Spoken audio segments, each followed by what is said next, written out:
All right, ladies and gentlemen, welcome to the Garage Gym Athlete Podcast. Jerred here with Joe Courtney. What's up, Joe? How's it going, Jerred? It's going well. So we're talking kind of Equipment. just, equipment tiers, right? So we get asked frequently, probably the most asked question we get is what equipment will I need to follow Garage Gym Athlete programming? But we're just going to kind of take this in a general way of like the three different tiers. So what were the tiers, Joe? We have 1, 2, and 3. Yeah. So top tier one would be need to have, must have for your garage gym. If you actually want to have a serious garage or home gym, basement gym, whatever setup, tier one is the must haves. Tier two is should have, will use frequently, but can still get by without. Tier three is fun things that are good to throw in. You can definitely don't need them, but could be fun to use from time to time or to mix in. All righty. So let's start at 1. What do you absolutely need? What do you think? So I'd say no matter what you're doing, a pull-up bar, a place for pull-ups, to me is number one. And usually if you have a rack, you have a place to do pull-ups. And I know having a rack and a barbell is probably also in tier one as well, because they're just, especially with our program, you kind of need it. I know for some people it's going to be a huge ask, and like that's kind of like that's the big commitment to actually having the serious legit setup versus just like a corner that you have some workout equipment. So if you're taking the plunge, then barbell, rack, with that comes the pull-up bar and obviously the weights with it. So, okay. My tier 1 is much smaller than your tier 1. But pull-up bar was actually, that was the first thing that came to mind. I was like, if you were like, you can only have one thing in your garage gym to start, what would it be? I'd probably start with a pull-up bar because that's just such a beneficial piece of equipment. So go with a pull-up bar, whether that's in a rack or freestanding or you build one, whatever. It's really easy to put a pull-up bar in your garage. I have 4 in mine, and 2 of them are legit. Like one's part of a rack, one's a freestanding pull-up bar, and then 2 are just metal pipes. Yeah. Squeezed within the rafters of my garage gym. But there are 4 places to do pull-ups. Then after that, I would say kettlebell. If you didn't do the rack or barbell, then kettlebell 100% you need one of the other. So it depends on how much of a commitment in floor space you want to get to. Yeah. And I think that would be just the absolute essentials. And I do think it depends on kind of what direction you want to go. So if we had to like talk about goals real quick, like if I was just trying to have something kind of what you mentioned, Joe, like just something at the house, but not a dedicated space, it would probably be just a pull-up bar and a kettlebell, and I could get a lot done, most everything I needed to get done with that. But if I want to get more serious, definitely you're going to need the barbell and plates. And then the safest place to do that is going to be some sort of steel framed rack or squat stands or something, just so you're able to actually use that barbell a little bit more. If I had to pick between a freestanding or just a barbell and plates with no rack, that was my options. Like you can have plates and a barbell, or you can just have like 2 or 3 kettlebells. I would want the kettlebells because I can't really squat a lot with that, because I can only squat what I can clean if I have the barbell only situation. And then I could still press and deadlift, but it just, without a rack, it's just not the same. So you kind of have to determine what you're going to be doing. If it's a lot of strength training, you have to get into the barbell. Yeah. I think those tier one stuff are also typically the things that you want to buy the best quality, spend probably the most money on, because they are just the core of what you're doing. You don't want to pull a bar that's shaky and crappy, or a barbell that's just going to crap out on you as well. Yeah. And I think that's about it. Like, I think that'd be the essentials. Yeah. Pretty bare bones, which, yeah. Yeah. Because, I've become less and less of a fan of a sandbag. And I don't know if we'll be getting to tier 2 or 3, but I thought they were incredibly versatile, but they're kind of not. They kind of just suck, but maybe that's a tier 2 item or something, but that's why I didn't go in my tier 1. If anyone's asking, I'm like, we'll get more into when it comes up, at least for me. Yeah. I think a kettlebell kettlebell and sandbag I used to put in the same category, but they're nowhere close in my opinion anymore. Like a sandbag can do like a couple things, a kettlebell can do everything, and a barbell's similar to a kettlebell. Like, Yeah. All right. So tier 2 it is going up a level. Yep, tier 2. So the things that are great to have, you will get a lot of use out of them. Not necessary to get by, but I would strongly agree. And a lot of the stuff that I think of are low cost items. So like if as long as you have your core stuff, you might as well get these. And that's like bands and rings, because I find uses for my bands for all kinds of stuff, whether it's, it's not just mobility, but even just an impromptu workout like upper body stuff you can do is if you have a place to loop it as well, you can do a lot of little movements of it, pulls, banded good mornings, banded squats, anything like that. Like bands can do a whole lot of good stuff with, as long as you get creative, and you can take them to wherever. Like at one point I was doing when I was living in the city, I was doing turf workouts, like whether it was running and like, with my bare feet and just doing running on the turf.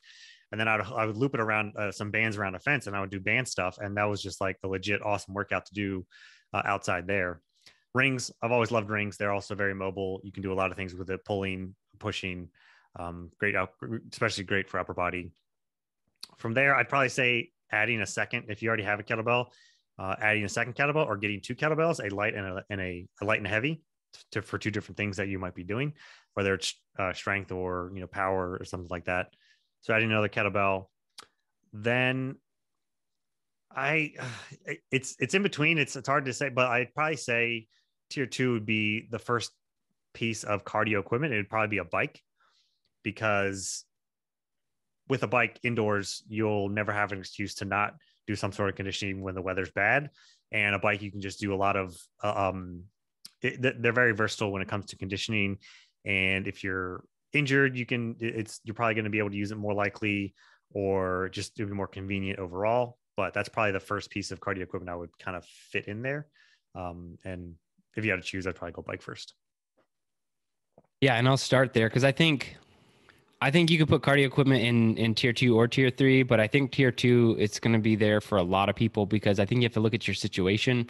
One, like you said, if you have bad weather outside that's going to prevent you from doing cardio, then you probably should have some sort of cardio machine inside your garage or house or wherever you want to put it.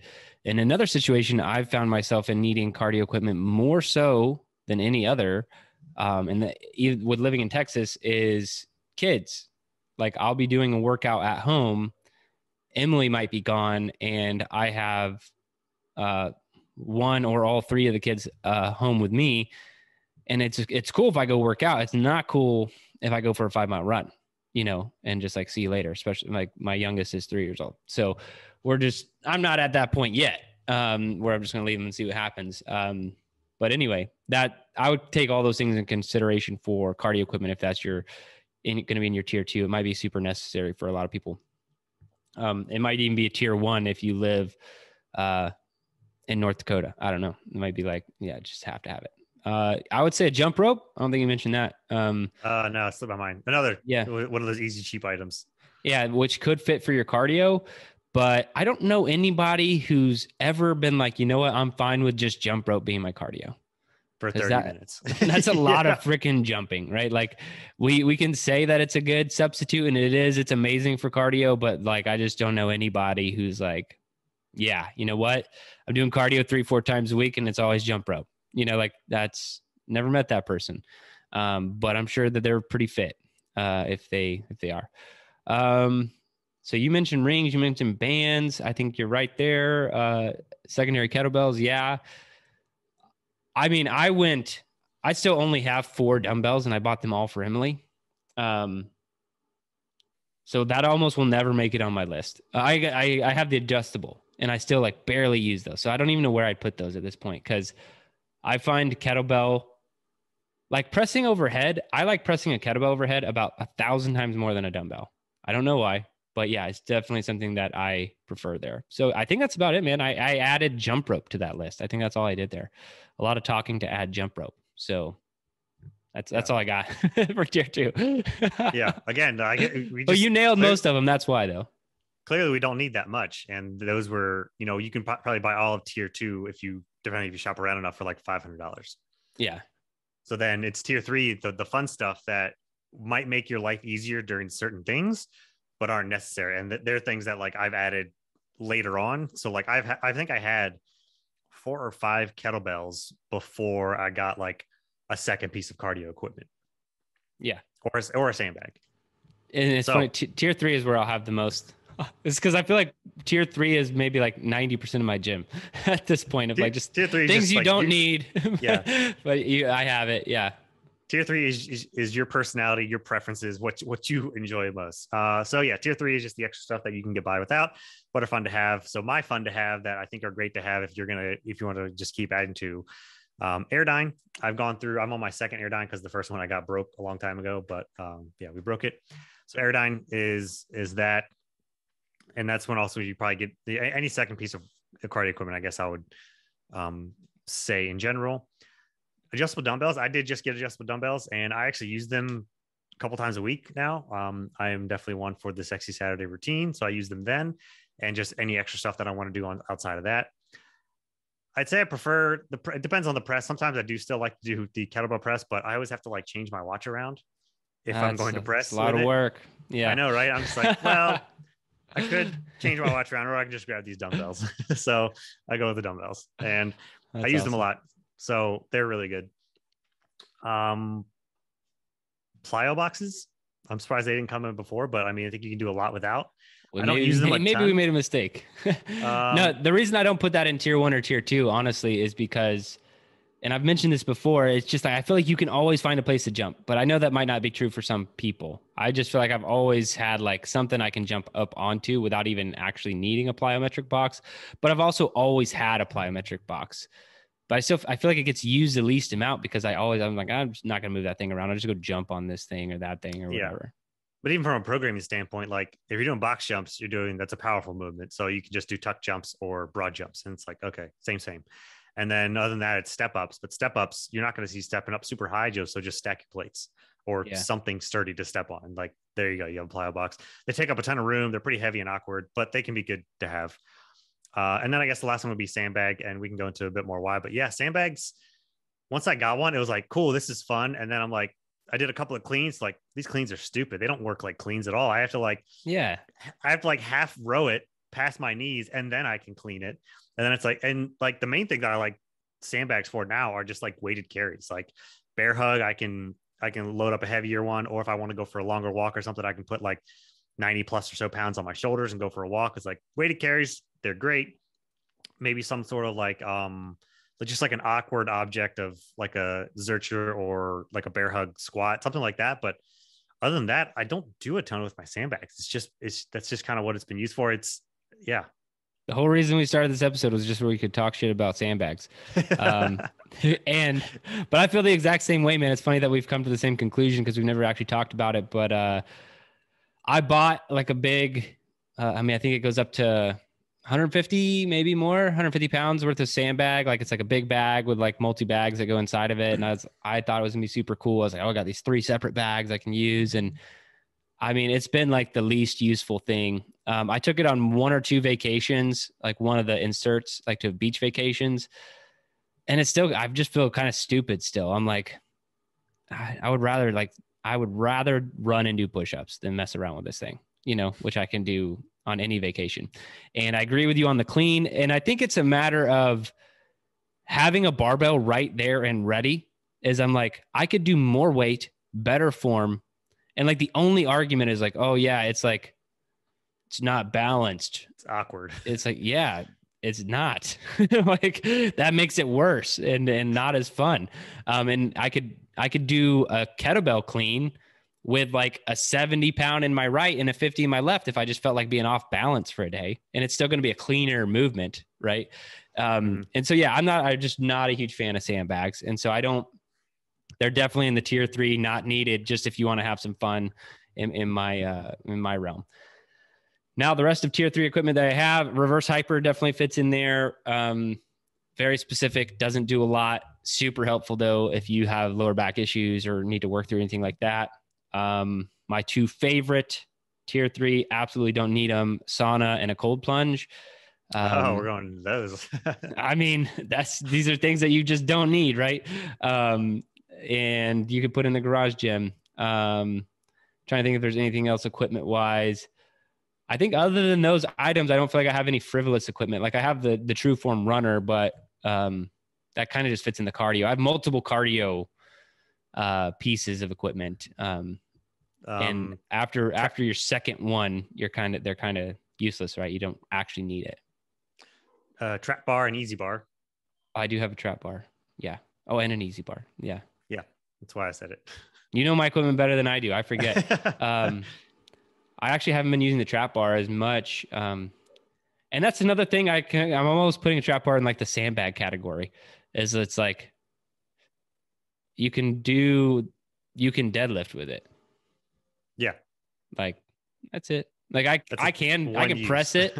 I can press it too, which is fine, but I go back to like, why wouldn't I just press the barbell? You know? Yeah. I mean, you could do like weighted carry walks with it, like double farmer's carry, but then again, 2 kettlebells. If you have 2 matching kettlebells, you can do that. If you want to go really heavy, like I've done some really heavy walks with it. So I mean, a sandbag is more useless than a trap bar for sure. I like the trap bar, especially the research we've done on the trap bar and everything like that. And a big reason I got that is when my back was super jacked up, I just felt like I couldn't do any barbell stuff.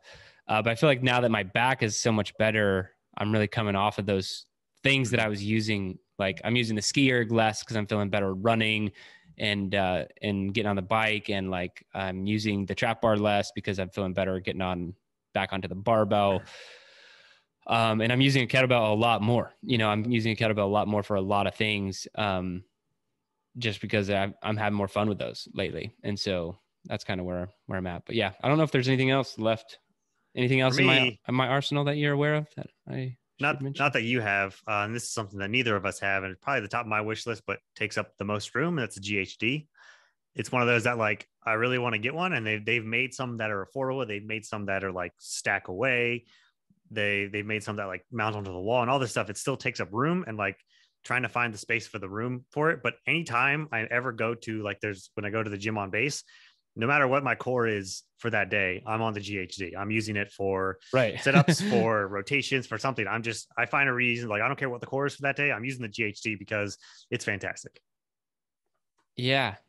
I actually always forget about a GHD, but then you mentioned it. I'm like, oh yeah, I do want a GHD. Let me get one of those. Maybe I'll get rid of my reverse hyper and get that, but no. You said that for like 2 years now, so just it's not gonna happen. Yeah. I don't think I'll ever actually get a GHD because it comes down to like I have too many of those pieces of equipment where it's like it does one thing, and I know GHD doesn't just do one thing, but let's be real, you're not gonna do all the back extensions and all that other stuff on it as much. You'll probably do other stuff. So yeah, it's a big thing. So you upgrade to the what is it, the Rogue Donkey or whatever, where it does both. It's like everything. Yeah. And like take up your whole garage. Like it is your garage. It's like $2,000. And then I think some sort of sled of some sort would go in there. Another one that I'm like, man, that would be absolutely brutal to have. Like especially the ones with the tires, because you push it one way and you don't have to turn it around. You just go to the other end, but you can do it because it's on tires. You can do it anywhere, gravel or anything. And yeah, one use, absolutely painful, takes up a lot of room. Yeah. The one I've actually been looking at, because I've been thinking about a lot more lately, is you can't push it both directions like that. But I know which one you're talking about, but it's got 2 wheels on the back, 1 on the front. And it's got like a belt driven like resistance system on the front tire. So there's no weight. You don't add plates to it. Like you could, it's like a bike. You just kind of turn. Yeah. Like you have like resistance. You can't set the resistance either. It's like a fan bike. So the harder you go, the harder the resistance gets, and the lighter you go, the less the resistance. So exactly like an Airdyne would be. You do put like 1 plate on top just to balance it, I think, but it's not for additional weight. And so I really like the idea of that because it gives you that. It's like a level of conditioning. If anybody listening has not used a sled before in any sort of serious capacity, you just can't get that anywhere else. I think the fan bike might be the closest that you could get, but it's still not the same. I think pushing a sled all out 50 meters, 100 meters, there's not much else that can like wreck your metabolic system, your central nervous system, like a sled. So I think it's some solid training and something that you definitely don't need, but if you want a nice tier 3, nice to have, that would be a good one. Yeah, we do those gain intervals and strength a lot, and I've always done them on Airdynes, and like 10, 15, 20 seconds of the Airdyne. Yeah, it can be bad. You get plenty of rest. It's like, okay, cool. I've gotten used to those. They're fine. They're hard, but whatever. And then now that we got to the gym here, they have sleds, and I was like, you know what? Today I'm going to do them on those. And I haven't done that since. I did it that one time. It was pretty bad. And I was like, yeah, no, that's not fun. But it was, yeah, it works. But yeah, I think that's about it. That covers kind of tier 1, tier 2, and tier 3 there. So if anybody has any problems that they want us to cover, any additional stuff, go to garagegymathlete.com, shoot us an email, use the chat bubble, and we will get to it. Otherwise, if you're watching on YouTube, give us a thumbs up and leave us a comment, subscribe to the channel so you know when new stuff comes out. And if you're listening on your podcast player, 5-star review and a positive comment would really help us out and help other people find the show. So we would appreciate that. But that's it for this one, guys. Thanks for watching or listening.